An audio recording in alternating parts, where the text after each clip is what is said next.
अस्सलाम वालेकुम friends, welcome back my channel cook with Mariam. बिस्मिल्लाहिर्रहमानिर्रहीम। आज हम बनाएंगे रमज़ान इफ्तारी की स्पेशल रेसिपी, बनाएंगे क्रीमी फ्रूट चाट। यहाँ क्रीमी फ्रूट चाट बनाने के लिए मैंने सेब ली है, जिसको मैंने छिलका उतार के बारीक बारीक सा चॉप करके रख लिया। 2 मैंने केले लिए जिनको मैंने बारीक बारीक, ये देखिए इस तरह के छोटे छोटे से मैंने बारीक बारीक से पीस बना लिए। यहाँ मैंने अमरूद लिया, इसको मैंने क्यूब्स की शक्ल में काट के रख लिया। थोड़ा सा मैंने अनार लिया, ये मेरे पास स्ट्रॉबेरी।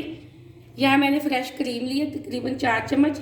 ये मेरे पास चाट मसाला, ये है मेरे पास पीसी हुई चीनी 2 बड़े चम्मच। सबसे पहले हम क्रीमी चाट बनाने के लिए एक प्यारा सा बाउल लेंगे।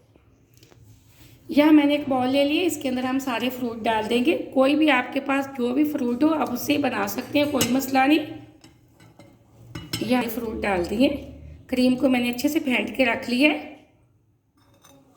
अब हम इसके अंदर डाल देंगे वाइट पेपर आधी छोटी चम्मच।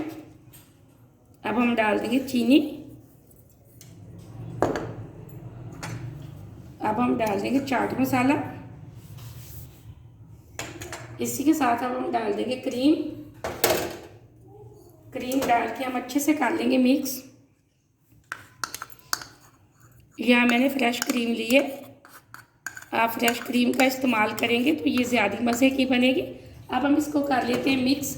ये माशाल्लाह से बहुत मज़े की क्रीमी फ्रूट चाट बनती है। अब आपको बाहर से लाने की बिल्कुल भी ज़रूरत नहीं है, आप घर में तैयार किया करें। कोई भी फ्रूट आपके पास पड़ा है, जो भी आपको अच्छा लगता है वो फ्रूट डाल सकते हैं, कोई मसला नहीं। इसी तरह अगर आप चैनल पे नए हैं तो चैनल को ज़रूर सब्सक्राइब करें, ये आपकी तरफ से प्यार होता है। ये देखें माशाल्लाह मैंने एकदम से क्रीमी फ्रूट चाट तैयार कर लिया, बहुत मज़े की बनी। ये रमज़ान की स्पेशल रेसिपी है। रमज़ान में जब भी कोई अच्छा खाने को जी चाहे तो ये क्रीमी फ्रूट चाट लाजमी बनाना। वीडियो को एंड तक देखा करें और लाइक भी किया करें, शेयर भी किया करें। अब हम इसको डिश आउट करके मैं आपको दिखाती हूँ। माशाल्लाह से ये देखें हमारे क्रीमी फ्रूट चाट की बहुत प्यारी लुक है, ये बहुत ही अच्छी बनी है, बहुत ही मज़े की। आप ये रेसिपी को रमज़ान में ज़रूर ट्राई करना। मुझे अगली रेसिपी के लिए इजाज़त दें। अल्लाह हाफिज़।